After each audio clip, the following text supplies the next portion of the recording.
What a couple of days it's been in the region, certainly here in Nova Scotia. A prolonged snow event started mid-afternoon, late Friday, continued through the weekend, and still snowing in parts of the province. Lots of snow right across the province, but no more than in Cape Breton, where they're expecting final accumulations will be up around 120 centimeters. Pleased to be joined by Barb Sweet with SaltWire, who's in New Waterford down in Cape Breton. Barb, how are you, and what's the last couple of days been like? I'm good. A bit tired, but the last few days have been pretty exhausting, shoveling wise. Maybe about 6.5 times cleaning the property right down to the ground, and only to have it filled up again by the raging storm. So you're right there in the heart of it. New Waterford, about 20 minutes or so outside of the center of Sydney, all part of the Cape Breton Regional Municipality, which is currently under a local state of emergency.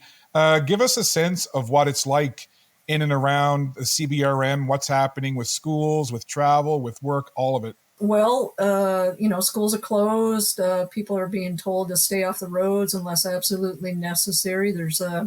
I was speaking with a doctor this morning, not for a story, but just on another matter, and he had said he was stuck on his street without waiting on a plow.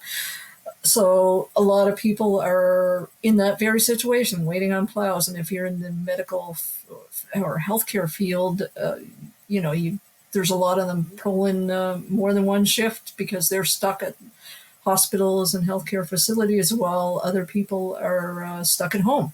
So all this went down in St. John's in 2020, where I lived previously. So I kind of know what to expect and what a state emergency is like. It's going to be a tough few days trying to get rid of that snow. And the important thing that's been reiterated by the mayor and others is check on your neighbors, try to help if you can, but stay out of the way of the snow clearing equipment, because there's a massive pile of snow that needs to be moved, and the crews need to do that, and they're exhausted, and they've been pulling hard shifts trying to keep it all cleared. Well, some folks are safe and sound inside having their storm chips. And fortunately, there haven't been mass power outages, and that's really helped the situation in terms of people's comfort levels at home. Some people have had power outages, and that's unfortunate, but at least it's not been widespread. So people are staying relatively warm and trying to get through it the best way they can. And as best you can, comparing it to your experience with Snowmageddon in St. John's a couple of years ago, your best guess what you and other Cape Bretoners are going to face over the next couple of days, and what that's going to look like. It's a crazy feeling to think I've gone through two Snowmageddons now, but this one's a little bit different in terms of the one in St. John's. It was a shorter time period, I think in 24 hours or less, and I'm just going by memory. This one was more of a Slowmageddon because it started Friday night.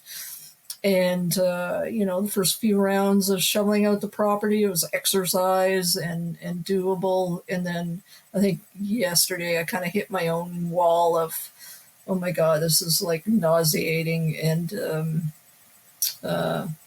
but you just got to push through it. And, several times, like over the last couple of nights, I'd get up every couple of hours and try to make sure my back door could get open because it's a storm door on either end of the house, and try to keep that clear because otherwise I'd have been trapped inside. And I knew that from experience. And there's, hopefully there's no roof collapses and no avalanches and things like that, because it can be real hardship. This has been a horrendous event. And it could have been a lot worse, but let's hope everyone gets through it okay. Well, you've been through Snowmageddon. You've coined Slowmageddon, so we're going to hashtag that, hashtag Slowmageddon. Barb Sweet, thanks for doing this. Stay safe, and wishing you nothing but the best to you and, of course, everyone in Cape Breton cleaning up after this big storm. Thanks for this. Thanks so much, Scott.